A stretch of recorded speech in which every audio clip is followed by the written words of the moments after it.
Di tengah guncangan global dan tantangan yang sangat berat ini, kita patut bersyukur. Pada triwulan 1 2025, ekonomi Indonesia tumbuh 4,87%. Capaian tersebut perlu diperkuat agar momentum pertumbuhan dapat terus berlanjut.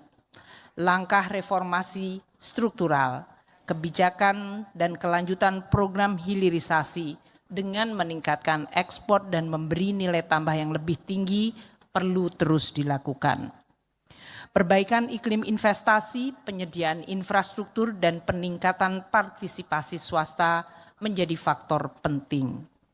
Dukungan terhadap UMKM dan koperasi perlu terus diperkuat untuk memperluas basis ekonomi domestik kita. Di sisi lain, stabilisasi harga melalui pemanfaatan instrumen APBN untuk menjaga inflasi tetap rendah dan harga-harga terjangkau masyarakat perlu untuk diteruskan. Nilai tukar petani dan nelayan menjadi penting untuk ditingkatkan. Instrumen penting untuk menjaga daya beli masyarakat, memastikan pertumbuhan konsumsi rumah tangga yang sehat adalah APBN yang sehat dan kredibel.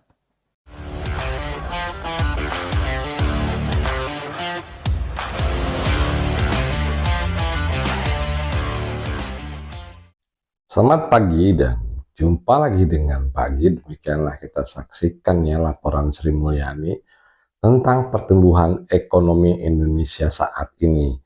Yang artinya targetnya kita kan dari 5,02% di 2024-2025 ini targetin paling tidak di 5,2%. Itu target dari Sri Mulyani. Tapi kalau kita balik ke belakang gitu ya, pada waktu Prabowo itu kampanye dan Prabowo Gibran berkampanye, saat itu mereka punya target pertumbuhan ekonomi 8% ya. Dan menurut Pak Git ya, kalau 8% itu kita langsung jadi negara maju, itu terlalu muluk-muluk lah. Ya, namanya juga orang kampanye gitu, besok lain waktu jika ada yang mentargetkan sebetulnya pertumbuhan ekonomi itu nggak masuk akal ya, menurut Pak Git ya, nggak usah dipilih gitu loh. Nah, pertumbuhan ekonomi kita paling tinggi itu 6% gitu, ya pernahlah 7% sekali, tapi sekarang tuh mandek di 5, sekian persen. Kemudian dengan beralasan kondisi global yang sedang kacau, Sri Mulyani mengatakan kita patut bersyukur. Ya, mau tidak mau kita bersyukur, Bu. Apapun yang terjadi, pertumbuhan ekonomi 3%, 4%, 5%, bangsa Indonesia itu masih bersyukur, masih bisa hidup, paling tidak untuk makan hari-hari itu ada, walaupun cuma katakanlah cuma nasi, cuma garam ya, ala kadarnya lah kalau menurut Pak Git. Kondisi yang terjadi di masyarakat bawah itu sekarang makan itu sudah ala kadarnya, yang dimana perputaran uang yang di bawah juga sangat sedikit, yang beliau menyatakan secara teori itu meningkatkan UMKM, koperasi. Nah ini teori sih bagus gitu ya, tapi ya kalau kita lihat kenyataan realitanya itu sulit dicapai gitu. Contohnya ini aja, gas aja. Kasus gas kemarin yang Ibu Sri Mulyani tiba-tiba kaget karena harga gas itu tidak sesuai, kemudian terjadi istilahnya perpindahan atau mengubah sistem distribusi gas gitu ya pada waktu itu, dan sempat terjadi kelangkaan untuk beberapa minggu ya. Dan waktu itu niatnya tuh ya baik gitu ya. Artinya niatnya menjual gas sesuai dengan apa yang dibuat oleh pemerintah aturannya. Tapi apa yang terjadi kini ya sama aja. Harga gas sekarang ya, harga gas sekarang itu ya seperti harga gas waktu Bu Sri Mulyani kaget gitu. Jadi Bu Sri Mulyani kaget, harga gas terus pengen dirapikan dengan cara membuat aplikasi lah segala macam. Sekarang ini yang terjadi harga gas di bawah ya, 3 kg maksud Pak Git harga gas melon. Nah itu kembali normal seperti dulu kala gitu loh. Jadi kemarin itu cuman kalau boleh dibilang menutupi isu-isu politik ya pas lagi rame-ramenya ini juga kan apa namanya pagar laut waktu itu. Nah, salah satunya untuk menutupi kasus itu. Dan berita ini pun ditanggapi ya oleh Erick Thohir yang artinya ini masih jauh lebih baik timbang negara-negara lain. Negara lain yang mana gitu kan. Yang pertama itu. Yang kedua ya, ya bilang gitu loh, kita tidak bisa mencapai target yang 5,2% gitu. Masih ketinggalan angka apalagi yang harus dibuat solusi gitu kan, jadi enak gitu. Maksudnya rakyat tuh tahu gitu loh. Rakyat itu tahu targetnya berapa sih gitu. Targetnya misalnya 5,2%, sekarang 4,87%. Nah itu kan tidak tercapai ya, seperti kemarin lah contohnya penerimaan pajak gitu ya. Penerimaan pajak aja yang di Januari Februari 2 bulan waktu itu hanya 187 triliun, padahal targetnya 356 triliun. Itu loss 50% dari target dan 30% loss dari pendapatan pajak di tahun lalu.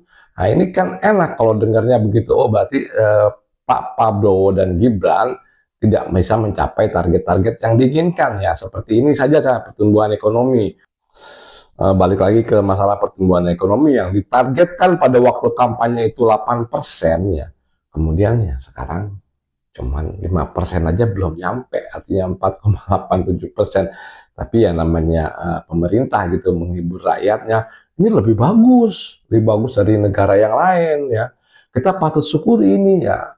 Kalau udah mau jadi rakyat mau ngapain lagi ya, bersyukur terus lah, mau 3% ke 4% atau berapa persen mau nggak mau ya tetap bersyukur, itulah jadi rakyat. Kemudian kalau kita cek kembali masalah tax ratio dulu yang pernah dikampanyekan oleh Gibran, tax ratio itu 23%, terus ditanya sama Mahfud gimana caranya gitu loh tax ratio, terus malah Gibran tuh mengatakan Pak Mahfud tax ratio itu beda dengan Pak Mahfud nggak ngerti gitu ya, dibilang Gibran. Kalau tax ratio ini beda dengan penerimaan pajak gitu, artinya pendapatan pajak dan pajak rasio itu beda gitu. Beda gimana maksudnya? Ya rasio pajak itu angkanya itu didapat dari pendapatan pajak gitu ya. Artinya begini teman-teman, kalau katakanlah tax rasio sekarang mandek di sekitar 10, sekian persen ya, katakanlah 10% gitu ya. Jadi 280 juta manusia di Indonesia ini, itu yang baru bayar pajak itu baru 10%-nya, artinya baru 28 juta penduduk Indonesia yang bayar pajak. Nah, kan artinya seperti itu. Jadi hubungan pendapatan pajak dengan tax ratio adalah, nah tax ratio ini dipengaruhi dari pendapatan pajak. Nah, itu memang beda, tapi ya ini dipengaruhi. Kalau pendapatan pajaknya kecil, maka tax ratio-nya juga kecil gitu. Pendapatan pajaknya besar, tax ratio-nya besar. Yang dimana juga pendapatan pajak kita itu ya 82% atau 80% lah digunakan untuk APBN.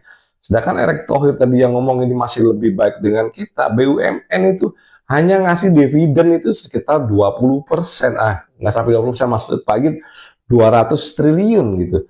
200 triliun kalau di per 3.000 triliun berarti kan itu ya 0,75%. Dividen BUMN itu ya 200 triliun kalau dibandingkan dengan APBN yang 3.000 triliun, nggak ada 1%, nggak sampai 10%. Sorry deh, tadi bukan 0,75 tapi 7,5%. Dari inti pembicaraan tadi yang artinya pertumbuhan ekonomi, kemudian tax ratio ya, dan dari kampanye yang dijanjikan ini, yang pertama banget adalah ya menghibur masyarakat lah, bersyukurlah gitu kata Sri Mulyani. Kemudian kalau kata Erick Thohir ya ini masih lebih baik dari negara lain gitu. Tapi nilai negatifnya ini nggak diceritakan, maksudnya targetnya yang di 5,2% untuk di 2025 itu nggak tercapai gitu. Dan target pertumbuhan ekonomi yang ditargetkan itu adalah 8% teman-teman. Jadi ini masih jauh banget gitu. kalau dibandingkan dengan masa kampanyenya Prabowo Gibran pada saat itu. Kemudian tax ratio ya. Tax ratio itu Prabowo sekarang ini itu berharap nanti 2029 itu di angka 15%. Itu harapan Prabowo. Tapi apa yang dikampanyekan dulu? 23% gitu ya. Artinya itu adalah pembohongan publik gitu ya. 23% kalau kita bisa mencapai dari angka ke angka 23%, itu artinya kita sudah menjadi negara maju, teman-teman ya. Kalau yang sekarang diomongin Prabowo udah beda lagi gitu.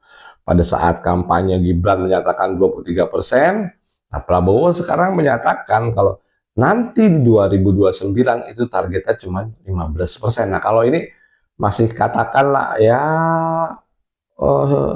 apa namanya, mungkin tidak mungkin lah gitu. Kalau menurut Pak Git ya paling di angka 13% lah.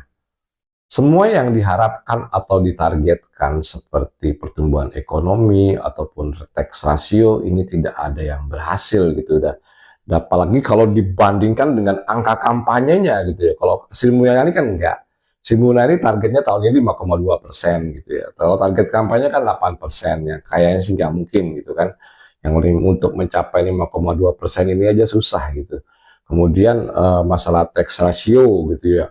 Yang lain-lain ya paling dulu Ganjar seingat pagi 13%, kemudian Anies 14%. Nah, Prabowo Gibran ini mentargetkan 23%. Nah, kan ini omong kosong banget gitu.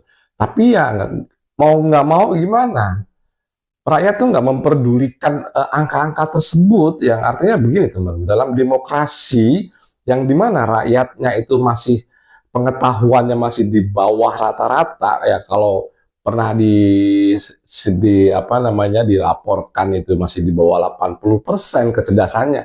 Nah, politik uang itu masih dimainkan karena rakyat ini yang di bawah, terutama desa-desa dan segala macam itu, soal pertumbuhan ekonomi, kemudian tax ratio, mereka nggak akan ngerti masalah ini.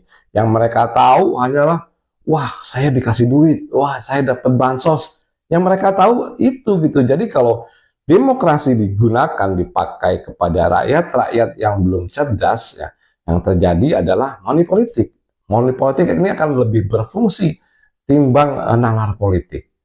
Menurut Pak Git ini cukup sekian dan terima kasih.